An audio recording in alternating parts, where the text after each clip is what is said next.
জন্য এই শুভেন্দুদের মতো প্রোডাক্টকে ছেড়ে দিয়েছে, হিন্দু মুসলমানের মধ্যে তোমরা গুতোগুতি লাগিয়ে দাও। দরকার আমাদের এখানকার মানুষকে আওয়াজ তোলা, যে উত্তর 24 পরগনার মানুষ উত্তর 24 পরগনা থেকেই যাতে ট্রিটমেন্ট পায় তার ব্যবস্থা করা। তাহলে আমি বলবো আমার রাইট আছে। একটা পয়েন্ট বলে আমি ছেড়ে দেবো। দেখুন, কটা বাজে গো? আচ্ছা ছেড়ে দাও। না, আমি শুধু একটা, আমরা তো এত মোদি এর কথা অনেক বললাম, আমাদের কি বলে সেন্ট্রালের কথা। দিদি কেন আপনাদেরকে দিল্লি গিয়ে আন্দোলন করতে বলেছে বলুন তো? এগুলো তো একটা কারণ আছে। আমাদের রাজ্যে টিপু সুলতানের বংশধরের জায়গা আছে টালিগঞ্জে, কবরস্থানের ওপরে ফ্ল্যাট বানিয়ে দিয়েছে। আমাদের রাজ্যে ওয়াকফ সম্পত্তির ওপরে বিজেপির পার্টি অফিস করার সুযোগ এই দিদিমণি করে দিয়েছে। আমাদের রাজ্যে কলকাতায় গিয়ে এই প্রত্যন্ত এলাকার ছেলেরা হোস্টেল পায় না, মেস পায় না, কিন্তু প্রচুর প্রপার্টি পড়ে আছে, যেইগুলো এই তৃণমূলের আমলে বেহাত হয়ে যাচ্ছে। চিন্তিত তো আমি আপনাদের বলে যাই, এখানে আমরা মাঠে ময়দানে লড়াই করব, একদম শামীমদার সাথে আমি সহমত। আমি বারবার বলি, আজকেও বলছি, আইনি লড়াই কোর্টে চলবে। শুধু আইনি লড়াই কোর্টে চললে ওই দিকে তাকিয়ে থাকলে হবে না, ওই দিকে আমাদের আইনের বিশেষজ্ঞরা তাকিয়ে থাকবে। মাঠে ময়দানে আমাদের মাঠে ময়দানে লড়াই লড়ে যেতে হবে এবং বিজেপিকে বাধ্য করতে হবে এই আইনকে প্রত্যাহার করানোর জন্য।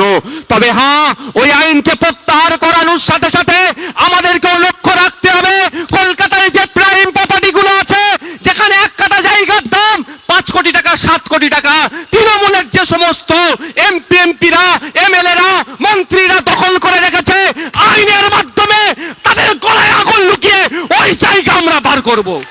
এই জন্য তো ভয় পাচ্ছে, এই জন্যই তো ভয় পাচ্ছে। এতদিন পরে জেগেছে, দুধেল ঘায়রা জেগেছে। যদি জেগে যাই তাহলে বলবে, আর সত্যি তো জেগে কি দেখছে, একই সকাল রাতের চেয়েও অন্ধকার। কাকে আশা করেছিল দিদিমণি বিপদে আমার পাশে থাকবে পাশে, সাইজ করে দিচ্ছে। এই বারাসাতের ঘটনা দেখছেন না? কি বারাসাতের কথা বলছি, এটা সম্প্রীতির জায়গা, ঐক্যের জায়গা, ঐতিহ্যশালী জায়গা। এই বারাসাতের ইতিহাস আমরা বলছি, এই বারাসাত থেকে কোথায় হাফেজ বিন নিসার আলী, একটা বিশাল লিঙ্ক আছে। সেই সময়ে বলছি ইন্টারনেট ছিল না, এই যোগাযোগ ছিল না, তিনি তার ঐক্যবদ্ধ প্রচেষ্টাতে 83,000 হিন্দু মুসলমান নির্বিশেষে কৃষককে এক জায়গায় করে ব্রিটিশ সেই সময় যারা তোলাবাজ ছিল তাদের বিরুদ্ধে লড়াই করেছিল। এই বারাসাত থেকে এই বাদুড়িয়ার এই ইতিহাস, অনেক ইতিহাস আছে। সেই বারাসাতের মাটিতে সাম্প্রদায়িক বীজ বপন করছে, আর তৃণমূলের নেতারা, তৃণমূলের সুপ্রিমো চুপচাপ দেখছে। বুঝতে পারছেন? আপনি কি ভাবছেন আপনার হয়ে যাবে, আপনার পাশে থাকবে?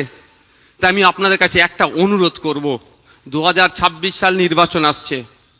হ্যাঁ, আমি সংযুক্ত মোর্চার বিধায়ক প্রথম দিনে বলেছি, আজকেও বলছি, 2026 আমার যখন লাস্ট সময় হবে, মানে কি আমার পিরিয়ড শেষ হবে, তখন অবধি আমি বলবো। কারণ অনেকে অনেক কথা বলেছিলেন, উইকেট পড়ে যাবে, হ্যান করে যাবে, ত্যান করে যাবে। আর আমিও বলেছিলাম আমি টেস্ট খেলতে নেমেছি, বুঝিয়ে দেবো 5 দিন কিভাবে পার করতে হয়। তো সুতরাং তখন আমরা যদি এই লড়াই যদি এক ঐক্যবদ্ধ হয়, অবিজেপি অতৃণমূল শক্তিদেরকে ঐক্যবদ্ধ করে আমরা চেষ্টা করছি, বামপন্থী কংগ্রেস আরো যে সমস্ত রাজনৈতিক দলগুলো আছে, আমাদের বিভিন্নভাবে আলোচনা চলছে, বিজেপি এবং তৃণমূলের বিরুদ্ধে লড়াই করব। তবে তারপরও আমি একটা কথা বলছি, আপনারা শপথ করে নেন, আপনারা আজকে প্রতিজ্ঞাবদ্ধ হন। আজ এই চরম বিপদের সামনে আপনাদেরকে মমতা ব্যানার্জির সরকার, তৃণমূল সরকার দিল্লিতে গিয়ে আন্দোলন করার নিধান দিচ্ছে। 2026 সালে কিন্তু আপনাদের এই হাতটা কিন্তু, আঙুলটা কিন্তু ইভিএম মেশিনের বড় ফুল তো হাত দেওয়ার প্রশ্নই আসছে না, জোড়া ফুলের দিকেও যাবে না। এটা প্রতিজ্ঞাবদ্ধ করুন, আপনাদের বলছি। আইএসএফ কে বা অন্য কাউকে দেবেন আপনাদের ব্যাপার, আমার দিকে দিতে হবে সেও আমি জোর দেখাবো না। শুধু অনুরোধ আপনাদেরকে করব, যোগ্য জবাবটা ভোটের মাধ্যমে দেবেন। আর যদি না দিতে পারেন, এই রকম দুরবস্থা হবে, আপনার ভোট নেবে, আপনি বিপদে পড়লে আপনাকে আরো দূরে ঠেলে দেবে।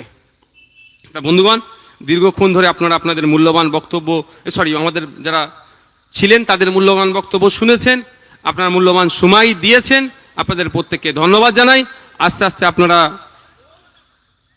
এখান থেকে যারা আজকের সঞ্চালক যিনি আছেন তারকে বলবো প্রোগ্রামটা বাকিটা কিভাবে কি কন্টিনিউ করবেন, কি শেষ করবেন, দায়িত্ব নিয়ে করুন। ধন্যবাদ। হ্যালো।